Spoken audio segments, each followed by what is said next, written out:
Welcome, everyone. My name is Rasasingham. I'm the Director of Continuing Professional and Practice Development for the Department of Psychiatry, and I want to welcome everyone to today's Grand Rounds. I also wanted to take a moment to acknowledge that tomorrow is the National Holocaust Remembrance Day, and let us not forget the 6 million Jews that perished in the Holocaust, and how that day is very significant in our history as well. I would start off with the land acknowledgement, the online land acknowledgement. I would like to begin with the acknowledgement of the land in which we work and study and live. Before you read it, I want you to take a moment to situate yourself and think about the land under and around you. We recognize that many Indigenous nations have long-standing relationships with the territories upon which the sites of the Department of Psychiatry are located and precede the establishment of the University of Toronto. We acknowledge our presence on the traditional treaties of many Indigenous nations, including the Mississaugas of the Credit, the Anishinaabe, the Chippewa, and the Haudenosaunee and Wendat people. Today, this land is home to so many diverse First Nations, Inuit, Métis people, and we're grateful to have the opportunity to live, work, and gather on these territories. We acknowledge that Toronto is covered by Treaty 13, signed with the Mississaugas of the Credit, the Williams Treaty, signed with the multiple Mississaugas and Chippewa bands. Since this event is a virtual gathering, a singular land acknowledgement does not accurately capture the richness of our distribution across many locations. There are few places on earth that someone before us has not called home. Thank you. Today, I would like to welcome the Baycrest team to our Citywide Psychiatric Grand Rounds. Sterling, if you can move the slide. One more. Today, we're going to be talking about creating a global community of practice in geriatric mental health, the key ingredients. And we're really happy and fortunate to have two wonderful speakers who Dr. Madden will introduce. Next slide, please. An evaluation link will be sent to all attendees after today's presentation. Your feedback is always appreciated. Next slide, please. Our next Citywide Grand Rounds is going to be on February 23rd, and Dr. Crystal Clark is going to be speaking about a wonderful topic here, and it is a joint collaboration with the Women's College Hospital. So hopefully we'll see you there. Next slide. Thank you. Now I'm going to let the physician-in-chief of Baycrest, Dr. Rob Madden, introduce our speakers. Welcome, Rob. Thank you. It's my pleasure to introduce our speakers. For those of you who aren't so familiar with Baycrest, Baycrest is an academic health sciences center fully affiliated with the University of Toronto, with a focus on research, innovation, clinical care, and education, and all things pertaining to older adults. So I'll introduce our speakers, and I'm very happy to do so. First, Dr. Cindy Grief, who is a geriatric psychiatrist at Baycrest and the medical director for mental health and the physician lead for wellness at Baycrest. Dr. Grief is an associate professor in the Department of Psychiatry and in the Division of Geriatric Psychiatry. Dr. Grief is the co-founder and co-chair of the International Geriatric Mental Health Education Network, which you'll hear more about, and is presented nationally and internationally in virtual continuing professional development. Dr. Grief graduated the Education Scholars Program and the NEAL program at the Center for Faculty Development. And Dr. Grief also completed a Master's of Science in Medical Anthropology. And Dr. Grief runs a bereavement module for the Canadian Academy of Geriatric Psychiatry for the Geriatric Psychiatry online course, and has also become the course director of this national course. Dr. Grief feels strongly about matters of equity and currently represents the Division of Geriatric Psychiatry on the department's EDIIA Education and Training Council. And Dr. Kitamura, Chris Kitamura, is a staff psychiatrist at Baycrest, also a geriatric psychiatrist and an assistant professor in the Department of Psychiatry in the Division of Geriatric Psychiatry. Dr. Kitamura is a board member of the Canadian Academy of Geriatric Psychiatry and chairs the Communications Committee and is a member of the Geriatric Psychiatry Residency program.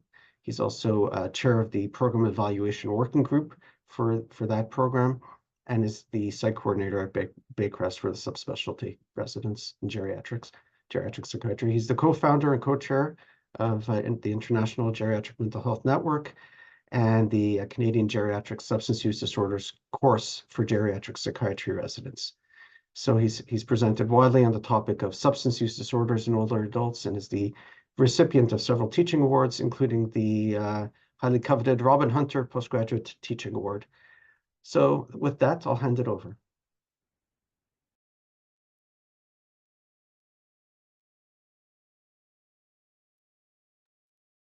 Everybody can see the slides?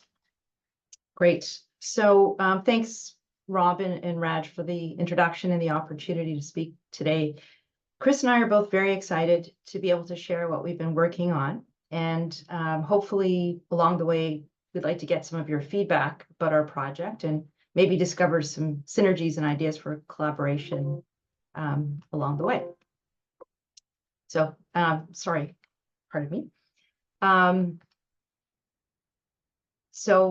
We don't have anything to disclose for our talk and no conflicts of interest. And our goal by the end of the talk is for you to have an understanding of why and how we launched this initiative, which at its core is an international virtual round series, but it's evolving to be more than that. And we're going to begin with some background and context, and then we're going to discuss the notion of engagement in virtual learning. And you'll also hear some of the factors that we feel are important in creating, but also in sustaining a virtual community of practice, which in our case happens to be anchored around geriatric mental health. And so you may remember, before the pandemic, meeting in person for rounds. And we're not going to mention equity and diversity at this point in the talk, but just a statistic from the Accreditation Council for Continuing Medical Education was that 45% of all physician CME in 2019 took part in the virtual realm, and likely similar trend for allied health, we'd imagine.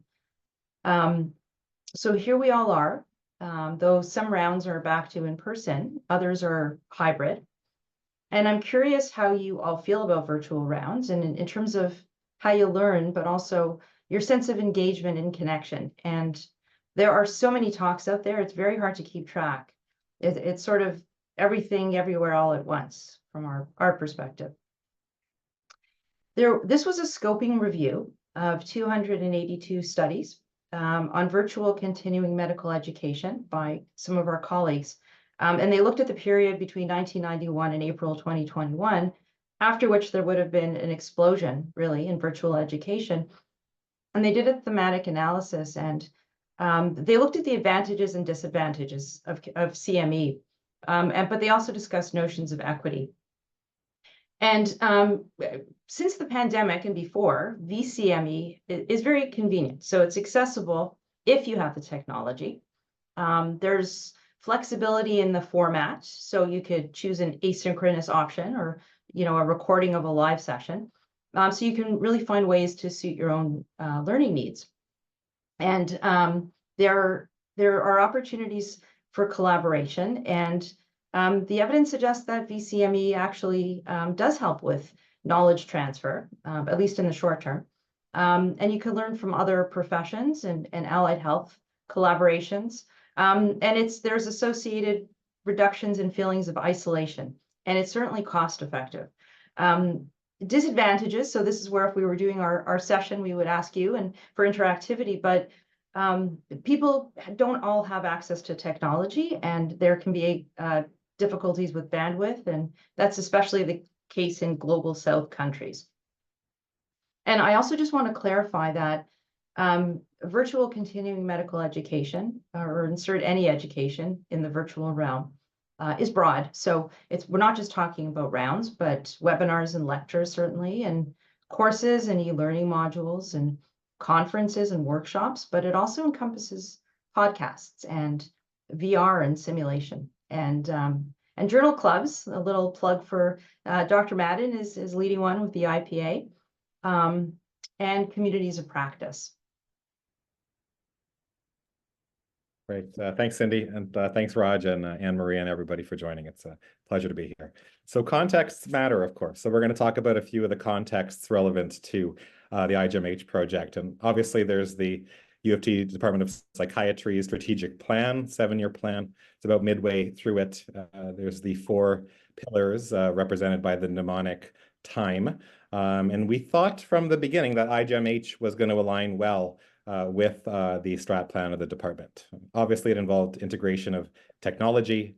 It involved integration, which largely operationalized as collaboration.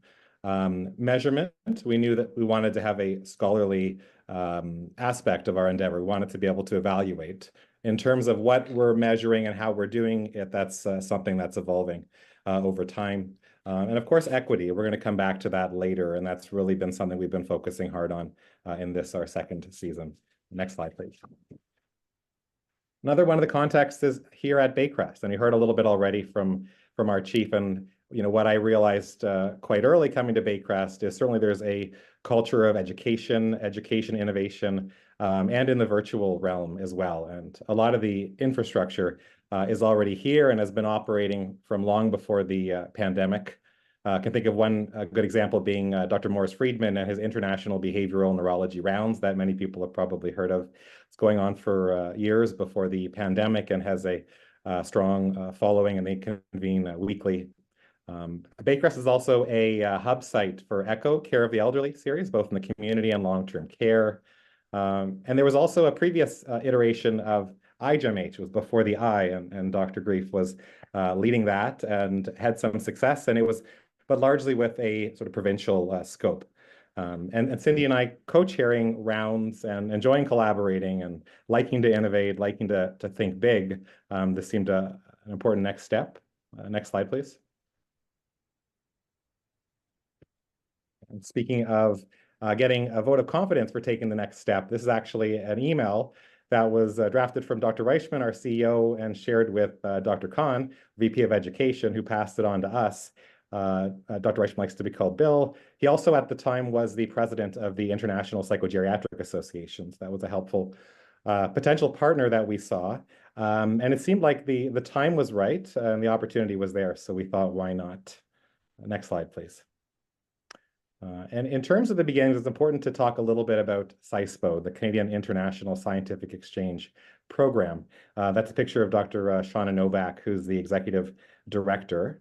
We approached them in the middle of 2021, which was about a year or so before we were launching. CISPO is a charitable organization fostering global health.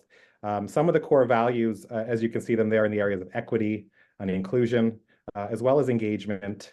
And we like the idea, the term, the democratization of knowledge. And we don't think that knowledge, skills, and all that's needed to support and care for people should be centered in major academic hubs, which has often been the case. We want to sort of bring that to everybody. CISPO also has an interesting Baycrest connection. It was founded by Dr. Arnold Noyak, who's a well-known EMT, and also Tim Patterson, who up until a few years ago was overseeing the virtual learning and telemedicine programs. Actually now works at CISPO. Next slide, please. And in terms of starting points, we didn't know from the beginning who we were going to be working with, but we knew that we had to build connections, and we knew that we needed to go to some leading organizations in the area of geriatric mental health, and built. So we essentially reached out by email to some of the leadership of these groups, the IPA that I mentioned, the European and American Associations of Geriatric Psychiatry, of course, the CAGP, the Canadian Academy of Geriatric Psychiatry, and one of the partner organizations, the CCSMH, which has more of an allied health reach, as well as, of course, our own department and division were quite important. And we introduced ourselves. We introduced I-GeMH and our vision, and we asked for involvement. So we asked if people wanted to, could nominate speakers, and we asked if people actually wanted to partner with us more meaningfully. And we did get some offers that way.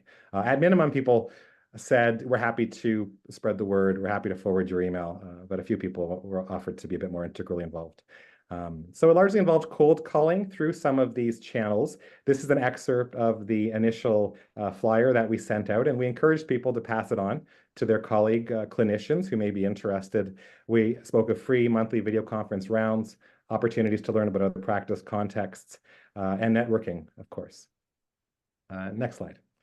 Good. So we did a bit of a needs assessment. This is just a few of the questions that we asked. We, of course, wanted to know what would make people want to spend some of their valuable time to come to a rounds in geriatric mental health. So what would you like to learn about, and what formats do you think would be most effective and engaging? And we've got a number of suggestions. Of course, a lot of people said they wanted to hear updates in mood disorders and anxiety and dementia, but there were some that were beyond that, of course, and you can see them here. So of course, MAID is an important topic, MAID for mental illness, social isolation, determinants of health, preventative interventions, of course, cross-cultural experiences and differences, guidelines, updates in psychopharm. And actually, fortunately, already we've addressed many of these things. Great, next slide, please. Good. And in terms of how people wanted to learn, so the formats, we proposed a few options. We asked people if they had others. There wasn't too many other suggestions, but it was clear that people wanted to hear about clinical cases. So they wanted to see that extension right into the pockets of frontline clinicians to provide care for their patients. I could think of a recent example. Just this month, we had Dr. Anthony Levinson, who's an e-learning expert and innovator, and he had developed a number of amazing resources for older adults with dementia, and he wanted to share those. And I said, it's a deal, but the only thing you have to do is you have to bring some cases, and you have to show people how they're going to be able to integrate those tools into the care of their patients. And he did that quite well, and it was valuable. Also, people wanted to hear from experts, of course, although that vision too has shifted a bit. We had some principles laid down. We felt that there was an opportunity and a mandate. We knew that we wanted this to be not a top-down experience. We wanted really to be grassroots. We wanted people to interact on a first-name basis, much like you think of ECHO that we'll touch on later, where it really tries to sort of bring everybody onto the same page, where there doesn't have to be experts and junior people and senior people. We want everybody to be, on the same page and learning together and from each other. Thanks. Thanks, Chris. I should also mention that I-GeMH was actually national in scope, and at the end we could talk about issues and difficulties with sustainability as an initiative. But in any case, everybody recognizes what this slide would be about, and it's about the notion of siloing, which is very prominent in education and in other spheres. But the idea is here that people develop a tool or a resource, and you want to spread it, which is understandable, but we're not always clear on what's going on in other contexts. And it's also just because of the sheer overwhelming number of initiatives out there. If you think about it, we have hospital rounds, we have rounds in different departments that might be relevant, rounds for our specialties, rounds in the city, and onwards and onwards. And if you think also about another example would be toolkits. So we have toolkits for the behavioral and psychological symptoms of dementia, but there's ones put out by the Nursing Association, by the Center for Effective Practice, for the IPA, CCMH, all these acronyms that not everybody will know, but it's the sheer number can be overwhelming. And just as a sidebar, AI really is about de-siloing information, how one person can only keep track of so much. And in a few years, we'll have personal assistants to curate all the information we need, but then we'll be back to speak about it, hopefully. So for today, we have collaboration, and whether that's interdisciplinary or interprofessional, we also have networks and networking. And a professional learning network does share some features with a community of practice, but I'm not going to go into that. But the problem is recognized, but the solutions are more challenging given the scope and the breadth of digital information. So that brings us to our initiative. So this is our attempt to de-silo. And Chris and I leveraged our relationship with Shabir Amanullah, who's the president of the Canadian Academy of Geriatric Psychiatry. And we invited him to launch the series back in September of 2022. And we were aspiring to a down-to-earth, grassroots kind of a vibe and considerations of the democratization of knowledge. But we actually, went with the expert and the top-down aspect, but we were reflecting on that throughout. And we had 108 individuals that tuned in, with 8 countries represented. And our evaluations, we gathered feedback after each session, and we also do that at the end of our block. But so the feedback, the immediate feedback was positive.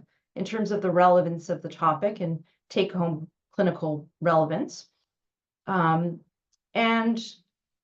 so that's positive. But I want to reflect for a moment on this notion of engagement.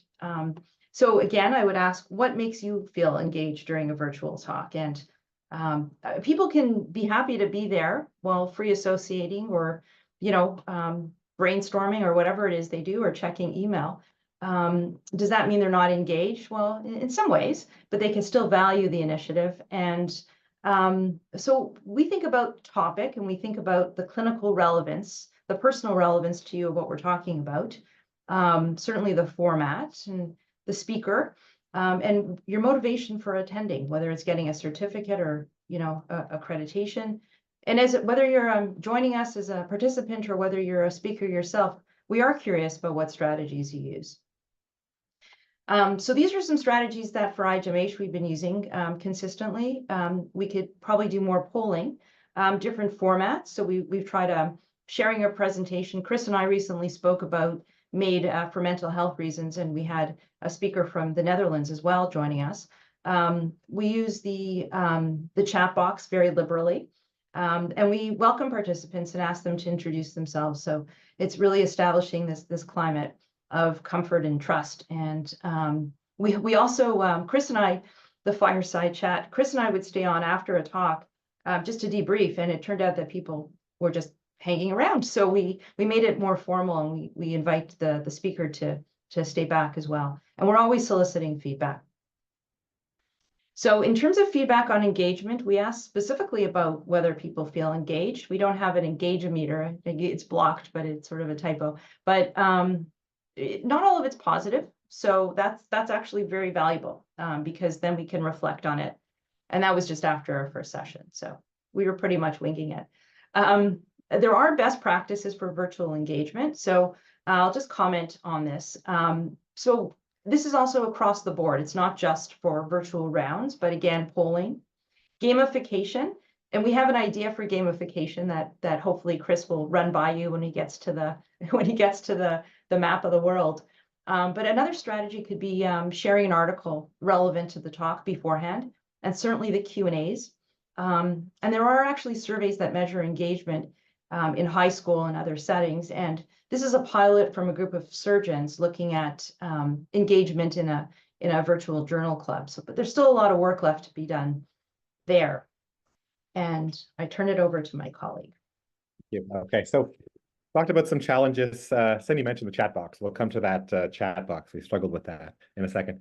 But, of course, there are some issues with procuring speakers. Initially, people weren't clamoring they didn't know about us. We didn't have a lot of volunteers to speak. So we had to go out and find them ourselves and then work on scheduling. We actually had a couple just recently who had to drop out pretty close to last minute just because of scheduling issues. One of them has since rescheduled, which is good. IT problems are always possible. Fortunately, they've been quite minimal so far, knock on wood. The chat box. So part of the engagement was we set up the Zoom meetings where the chat box is open and people can share things, share resources regionally, ask questions. We try to follow along when we encourage people to answer questions that pop up. Somebody once told us, and actually quite publicly during the session, the chat box is distracting. So then that led us to reflect, what we're doing. I think we still think it's a helpful thing, but we told people, for example, if you don't want to see the chat box, there's a way you can actually turn off notifications so you don't see see it pop up every time. So small things like that, but somebody said it made a difference for their experience. Interestingly, we had a lead that somebody who, because we have people register and we say what their discipline is, but it's self-identified, who recognized somebody in one of the meetings, somebody who probably was not a clinician, claiming to be a clinician, but did not prove disruptive. We didn't seek to remove that person, but things like that are possible. As well as duplication. Sometimes we see rounds and topics and other series that we think would be great for us, but we don't want to just do the same thing that others are doing. So that's interesting. Next slide, please. terms of other more big picture challenges, again, topics and formats, what are people, what's important now for people to learn? And it might vary. Of course, we have a very wide audience from around the world, which we'll tell you about. Who are we targeting is one of the challenges as well. You saw from the initial organizations that they were largely medical organizations with predominantly physician members, but over time we had more allied health that saw our flyers, joined our sessions, and obviously added some great depth to the discussion. So it's become a forum for all clinicians in geriatric mental health. So that's evolved. Even the start times and the time zones is a challenge. We wanted participation from Europe through Asia, and the only time to do that was early in the morning. So we run our sessions generally at 8 a.m. Eastern, but of course that's challenging for our West Coast colleagues as well. We did have one presenter from Calgary who presented at 8 o'clock Eastern, and it was very dark in the background, but she did it. We moved a couple of the times as well just to accommodate speakers who are based in California, like Dilip Jesti. And that worked fine. Resources is always challenging. We have some terrific administrative support, but there isn't, a full-time person for I-GeMH. So, and similarly, Cindy and I and all our other collaborators are very busy. So it often feels like it's off the side of the desk, but still important. We don't want to miss things. And sustainability, hopefully long after us, I-GeMH is still going to be going and growing. So we need to know what that's going to look like. Next slide, please. And this was our original schedule. So you probably recognize some of the names. Some of them are University of Toronto folks, and we included the topics there on the right if you're interested. When you get going, it's kind of who you know. So we reached out to a lot of people we knew, and largely it was a bit more Canadian focused in terms of speakers initially, although Sebastian Kohler and Carol Brain, they were from the UK. Next slide. And then as we moved into the second half of the first season, we had more unsolicited offers to speak. Martin Orrell is the president of the European Association of Geri Psych. Dilip Jesti, many of you probably know, a world leader really in healthy aging. And then some speakers from Israel as well.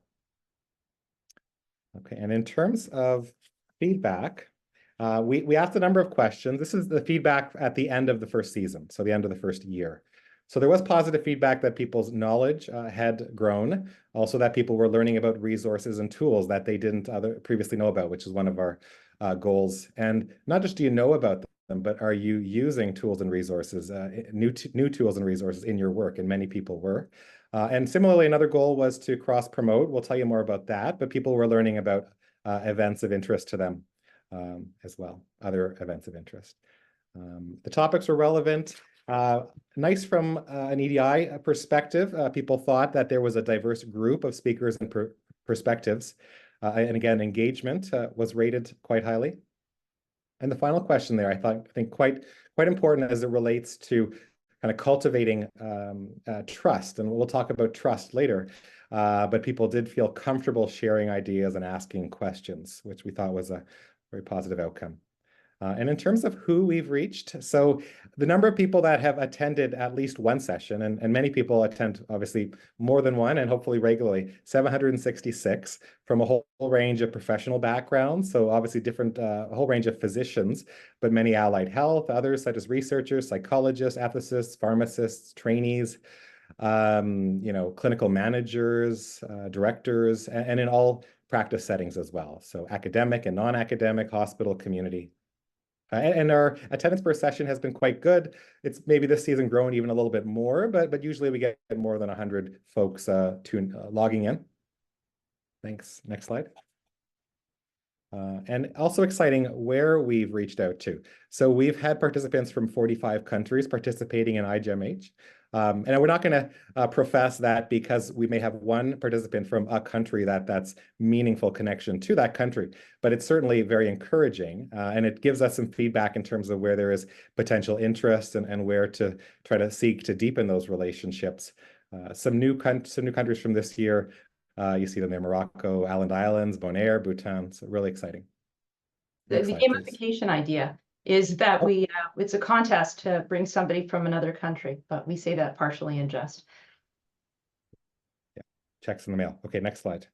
All right. And one of the things we do is we share resources. We'll just give you a couple of examples. So Dr. Orell from the UK did a great talk on technology use in dementia. He developed an app, a nonprofit app, so we shared that. He also has a really interesting blog as well on tech use in dementia. Next slide. And we had a session on cannabis from a speaker from Israel. And you may know that the CCSMH has some amazing resources for cannabis. So we shared those resources with our participants. There's a e-module where you can get some CME credits. There's also best practice guidelines for a number of different substances. So check out that CCSMH. Good. And this is another example. We encourage people to ask us at psychad@baycrest.org if they would like a list of resources. And this is just one sample. We're not going to go through it, but we had a session on impulse control disorders and fraud, and this example of how resources were summarized. Next slide, please. And there was growing requests for resources up until about the spring of 2023, where they seemed to decline after that, but we did something, and we'll tell you more about that shortly. We think we have an explanation. And in terms of cross-promotion, so another key tenet. So we kind of led by example. We wanted to know what people were doing elsewhere in other organizations and around the world that might be relevant. We said we're happy to share it. We also, of course, shared information about our initiative. The one thing we said was when we cross-promote content from another group, we're happy to do that, but track, if you can, give us some feedback if our cross-promotion made a difference. If you saw a bump in traffic, if you saw more people completing surveys, if you saw a boost in the attendance of your journal clubs. And we did, from a number of different points, get some positive feedback that cross-promotion was working and enhancing other projects as well. And, ipso facto, enhancing our initiative too. Good, next slide. So this is just an example. So one of our cross-promotion partners is the International Behavioral Neurology Rounds. At the end of our sessions, we put up a slide, something like this, and we give people the link to register right there as well in the chat box. Another example of something we're cross-promoting is the Geriatric Psychiatry online course. Disclosure, Cindy and I are both involved in this, but we think it's great, and there's tons of new stuff happening this year. So there's the QR code if you'd like to check it out. So that's the CAGP Geriatric Psychiatry online course. You can do the whole course or sign up just for modules of interest to you. We also cross-promote conferences that may be relevant. So these are examples from the IPA and AAGP and our own CAGP conference in Vancouver in the fall. Really, the whole goal here, again, is just to connect our members with people and events from around the world. And on that point, we'll transition to communities of practice. So is this a community of practice? That's one, reflective question, or even to ask yourself, do you belong to any communities of practice?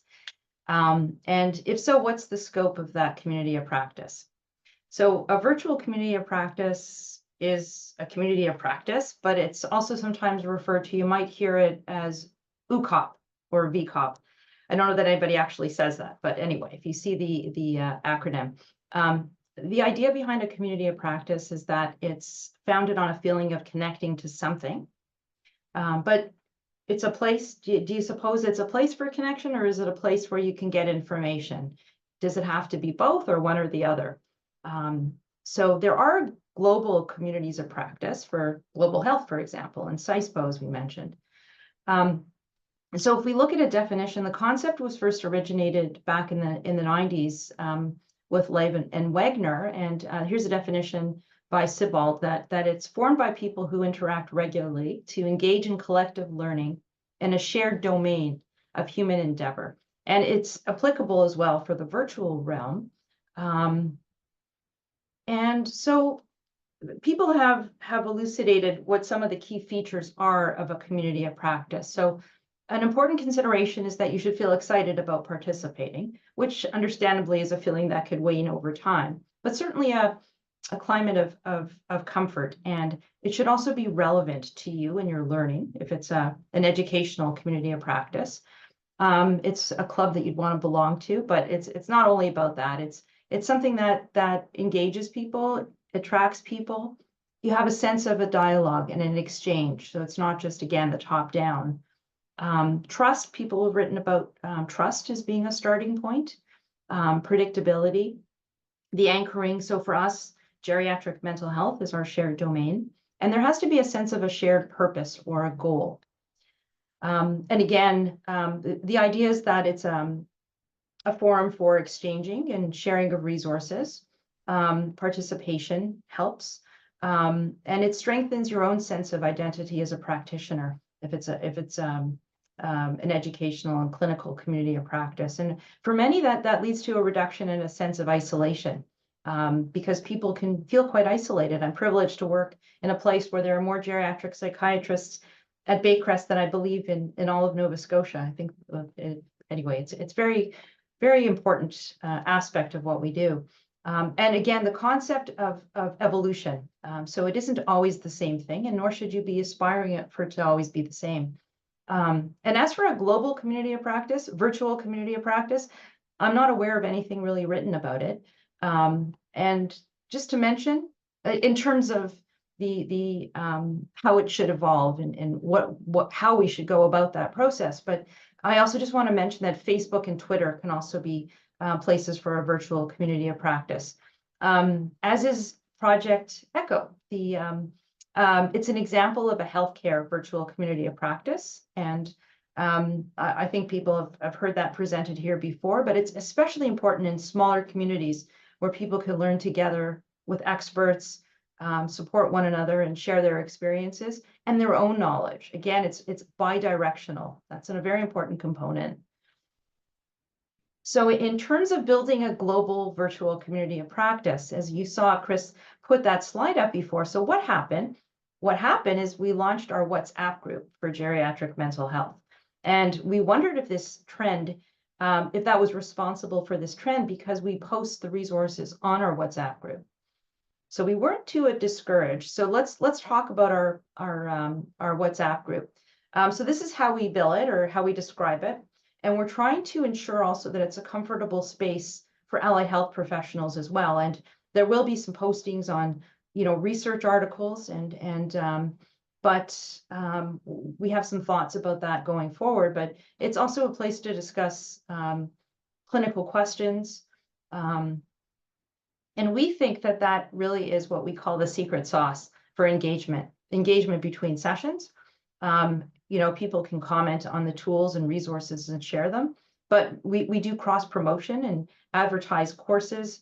We have had clinical questions and we've weighed in, and we've also talked about the impact on older adults of things going on in the news, forest fires, and how it impacts on seniors' health. We've also shared AI summaries just to organize things, and micro-learning bursts. And micro-learning to us, we conceptualize that as TikTok, and that's why it's successful. But every year the UofT holds a 3-minute thesis competition. And so graduate students present their work, and Nidhi Sachdeva, who happens to be my neighbor and friend, but also a burgeoning micro-learning guru, came second in the contest. And I would hope she would, because her subject is micro-learning, which she describes as an instructional approach in which learners are exposed to learning content in short bursts or small bites. And so she helps us generate micro-learning summaries after our sessions. And just before turning it back to Chris, I just make a few comments on building an equity framework and what that actually means. So we're inspired by SISBO's guiding principles about equity and democratization of knowledge, and we're always reflecting on this. And there is potential for so much to improve, but we're trying to have diversity in our speakers in terms of early career, middle, and late career, geographic locations, speakers from lower middle income countries. And we've also had speakers across disciplines. And we think about gender, not just in who we ask or who comes to our talks, but also in the Q&A portion, who is having the ability to ask more questions. So that's something that we consider as well. And a shout out to Linda Ma for helping us think about that point. So I mentioned the geography.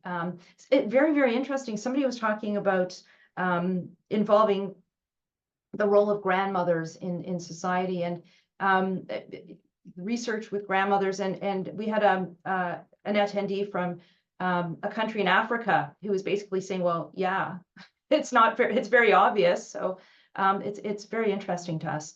We're trying to ensure it's not only physician focused, and we give instructions to presenters about, in terms of cases, trying to be balanced in social determinants of health. And we're aware that not everybody has access to technology, but most people have access to a phone and WhatsApp. So we didn't invite Valley or Dr. Ella Drosula because she's from India, but because her work is about gaps in the diagnosis of dementia in lower middle income countries. Great, and we're almost there. I'll just say a few things about some upcoming sessions.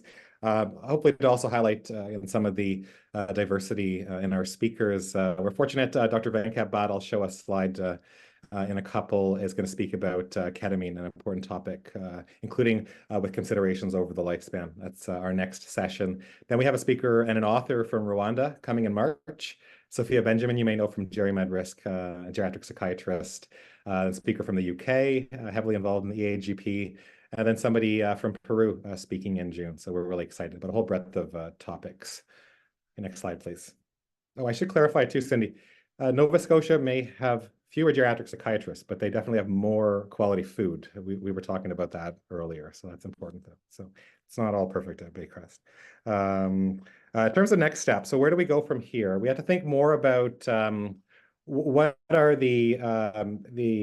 what's the end game? How do we measure success? How do we know if we're going in the right direction? Measurement in terms of one of the strategic plan pillars. What does growth look like? And in some ways, maybe even trying to contain growth in some way. We have a lot now of unsolicited requests to speak and to share resources, and we want to continue to encourage that, but make sure it's high quality and cohesive with our mandate. And continuing to build a meaningful connection into other countries, cross promotion, building our WhatsApp. We've thought about having a bit more sort of structure about, are we going to do a article of the week? Are we going to do a clinical vignette? How do we kind of, anchor the discussion? Some more sustainability again. The oft, difficult question of to chat or not to chat. How do we use the chat box? Still something we're thinking about. Okay, next slide. Okay, and then our next session. So join us for that. Of course, I'll put a link down for everybody in the chat box. But really a wonderful topic for everybody. It's going to talk about ketamine relevant to all populations, including what we need to know in older adults. So Venkat Bhatt, heard him speak. He's terrific. Next slide. And our final slide. So to communicate with us, you could email us, but for all things I-GeMH related, psych@baycrest.org. And of course, some thank yous. Thanks to Baycrest and many people here at Baycrest, Dr. Madden, Dr. Khan, Charmaine Cornier, who's our main administrative support, Agnes Chang-Salas, who provides all the IT leadership, CISPO, of course, I mentioned Shauna and Tim, the UofT department and our division, and many important collaborators, more than we've listed here, IPA, EAGP, AAGP, International Behavioral Neurology, and UofT Neurology rounds as well. And thanks for listening. Happy to turn it over to some questions. I just want to make one other comment, Chris, that all of this is founded on relationships and networking. And Tim Patterson is a perfect example. He was our telehealth coordinator here at Baycrest for many years. And some of you may find his name familiar for some reason. And some of you may know that his father was one of the people that originated the Stratford Festival. And his father is Tom Patterson, was Tom Patterson. But he also taught us and continues to teach us about connecting and how important that is. And I feel that it's wonderful. I also want to thank Chris for being a wonderful collaborator. And on that, we can end.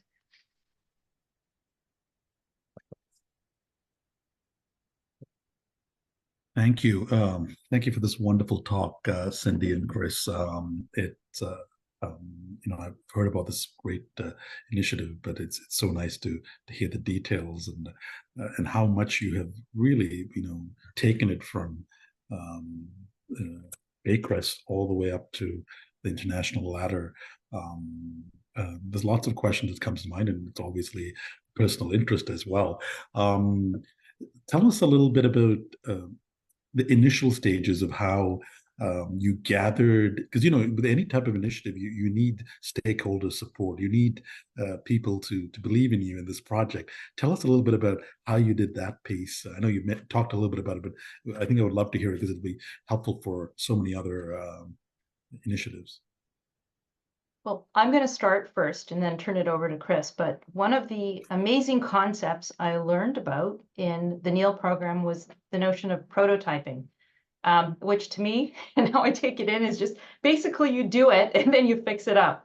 So throughout this, we were always talking about measurement and evaluation and being open to refining it. But from my lens, and I want to hear what Chris has to say, we had the institutional value. We have a nice framework for telehealth and parallel initiatives, and our CEO and David Kahn is here.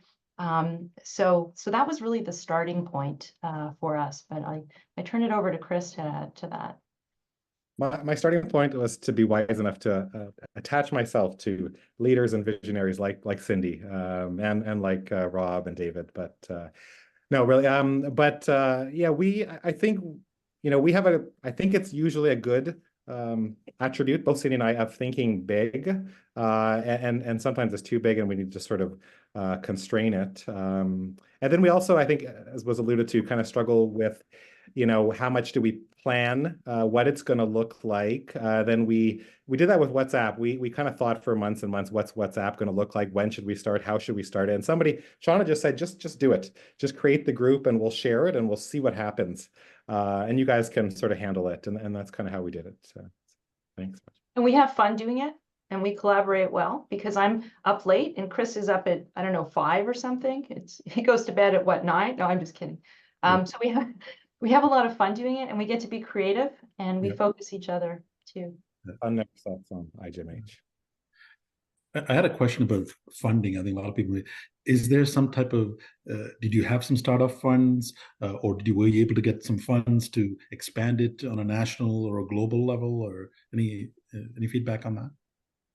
So far, we've had in-kind support from Charmaine and Agnes, and through collaborators and people interested in the mission. But I don't think we've gotten any formal funding for it. I mean, even the presenters have been kind enough to volunteer their time to do it on a.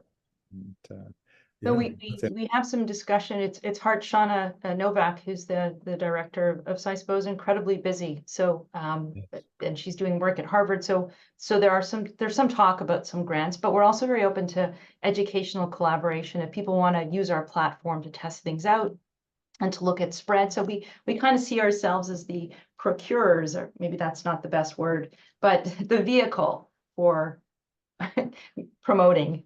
But we have to think about that in terms of sustainability and funds for sure. Yeah. Great, the people are volunteering their time. There was a question here about, have you thought about some of the tools being available in different languages? Any thoughts on that? Cindy? So we have had a thought about that, and we've actually just reached out to a colleague in the EAG, the European Academy of Geriatric Psychiatry, who wonders how to increase attendees in webinars. But we're when we meet, we want to come up with kind of a strategy, and we're going to discuss that there as well. But again, that would be, we would be willing to collaborate, and we have shared the tools from other places, and not all of them are in English. But of course, we're being North American or centric and focusing on tools. But we welcome those tools to promote as well. We need more collaborators, I think, is the bottom line. Yeah. There was a question here about the WhatsApp, and that's a really intriguing idea. And how much time do you guys spend per week interacting on WhatsApp? And how many people are signed up was the question, I think. Yeah, we have over 100, and I see that there's been 2 more just in the last few minutes. So we posted it. Join us on WhatsApp. Shameless self-promotion, but we think it's going to be meaningful to you. Our hope is that we actually, drive less of the discussion, right? And that it's more organic. So we try not to sort of jump in and post a lot ourselves or even immediately reply to posts. And we had an interesting discussion with, I mentioned Anthony Levinson earlier, who's done some similar types of work. And so anytime you get a practice like this together, there's a small portion of people who are most active, right, at asking the questions, sharing their voice. And we're seeing that as well, that there's a subset of very active posters. But we try to make the space feel safe, for others, non-physicians, to be able to weigh in. But part of it is timing too, right? Because sometimes, if somebody in Europe or whatever it is, like the time zones, right? So we get messages sometimes at 3 a.m. So you just have to be aware with an international WhatsApp group, know how to turn off the sound notifications. There's a way to do that as well. So note to Rob. But we also want there to be boundaries and not always, forcing people to look at posts. But we've also been talking about ways to organize the WhatsApp group in terms of like a clinical corner. There's so many things that we're learning as well. And I have to say that Chris is always faster than me at posting things. In the mornings, okay. And you've done some AI. Did you mention the AI summaries of resources? Yeah. So one of the things about WhatsApp is there's so much that, or lots of comments. How do you kind of sort through it all? It's the same thing. We're recreating that overwhelming amount of information. So I did some AI summaries of the content by month. So that's one thing. And then it's also, again, about organizing within WhatsApp. So we're kind of doing that, learning as we do it. And when we see people that do those things, we learn. And just full disclosure, there was some at CPD, there was a talk on the use of social media. So I attended, and then I mentioned WhatsApp, and everybody who's like, I don't know, 20, 30 years younger than me kind of looks at me and, oh, WhatsApp is good, but that's not really social media. So, we're always looking for new ways of organizing the information. Right. Great. No, I had a question about in terms of your topics, because you probably have a diverse audience, physicians, other mental health practitioners, and in the world, we really want to build up capacity too, right? How do you gear the focus of your topics? Is it, in terms of who it applies for, or you look for a topic that could apply to everyone? Tell us about your thinking pattern and thoughts on that. Yeah, I think, well, as much as possible, we try not to be too directive, right? Which I think anybody who presents at rounds doesn't want to be directed too much, but we do spend some time telling them about the participants, multidisciplinary, international trainees, that there will be MDs and non-MDs, and to try to have something for everybody. Not everybody's going to be a prescriber, but I think we are homogeneous in the sense that everybody's a clinician, right? So, and we try to make sure those clinical connections are there. So I think we've had pretty good feedback that people take away from it. And with the resources as well, we try to make sure those are practical. I think we're also always scanning. When I was at the IPA, there was a speaker who's going to be one of our upcoming speakers. He gave a really good talk. So we reach out to people. We're mindful. We've had a resident who was very interested and contacted us from Porto, who talked about sexuality in older adults as well. So again, it's not just us from the top down. We're trying to invite people and to promote junior faculty. And we also get mentorship from CISPO, but some of it's by happenstance. So I heard Valley speak at behavioral neurology rounds, but we make a point of not duplicating. We don't want, except when the speaker couldn't come and we asked somebody if they could just come in and fill. We mostly try to think of a slightly different angle. And we talked about having themes and doing cutting edge, fill in the blank. But I think it's the whole package, but we're discussing this on an ongoing basis. We have covered it. I may have just missed this part. How frequently do you do the national grand rounds? Once a month, and Fridays, usually 8 a.m. And it's often around the third week or so, but sometimes it bounces around. It's remarkably difficult sometimes to find dates where that avoids holidays, especially when you're in different places.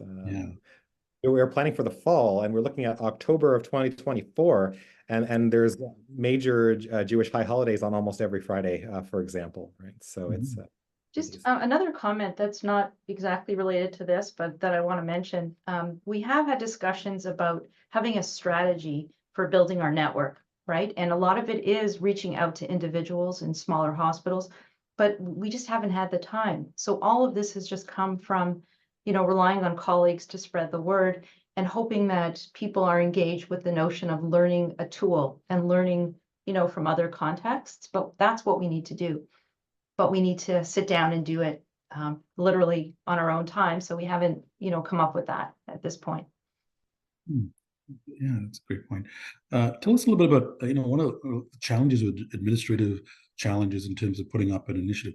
Is the administrative infrastructure coming from Baycrest, maybe a collaboration with Geriatric Psychiatry?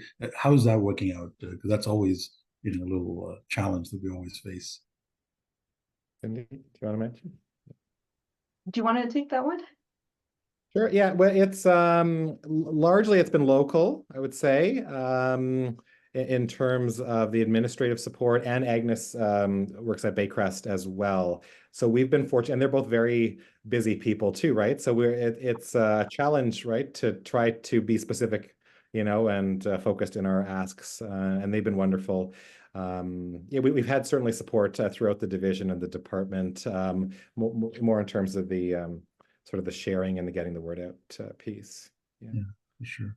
The other thought I thought was really great is, I know, and you really outlined it in your presentation, was this cross-promotion idea of which, people think about it on an individual level, but you guys really thought about it on a broad scale in terms of, tell us a little bit about the thinking and how you thought about which organizations to sort of connect with, or in this. Maybe I'll start with saying that what's been inspiring to me always is learning from other separate contexts, right? Again, siloing, but yeah. Marketing, right? Listening to talks on bespoking and customization. So some of the other work I've done, but cross promotion, it's a strategy used in marketing. Yes. Right? So, or if you ever see that there's a certain number of stores of the same type next to each other. So it doesn't mean that we all have to have one toolkit, but it's more that we have a larger, bucket, and we might want to adapt it, but we have to have more of the crosstalk. We just weren't sure that that would really work on a global scale, and it still might not, and there's still countless networks out there, but it's our little bit of trying to help with that. And we have seen anecdotally, and a bit more, like upticks in attendance. I was at the EAGP's webinar at 6 in the morning on ADHD, and the speaker said, we've never had this many people, and we had given them that mention, and it could be coincidence, but we think we're onto something. So our next step is to do that research and the scholarly work. But Chris, I don't know if you want to weigh in there. I'll briefly add is that we hope that one of the reasons that people follow us and join us is just to become aware of what's happening, right? Not, that is a draw in and of itself, that we're, a repository of information about what's happening around the world, in addition to our own product. And I think that is what a lot of the sharing on the WhatsApp group, 10 minutes ago, somebody shared something about an event on WhatsApp. Yeah. No, thank you both, Chris and Cindy. It's really been thought-provoking and really opens ideas, because so many people, even in the audience, do their own programming as well. And I think it really helps to how to take an initiative and just sort of bring it to the next level and actually be successful, and thinking about community of practice and just sort of connecting to the international audience, which I think they really appreciate that, because the accessibility is a challenge too, right, on the international level. So thank you very much, and I think I appreciate the time. And thank you everyone for joining us today as well, and hopefully you'll join us next month when we have Dr. Clark presenting on behalf of Women's Scholars. Thank you. Take care.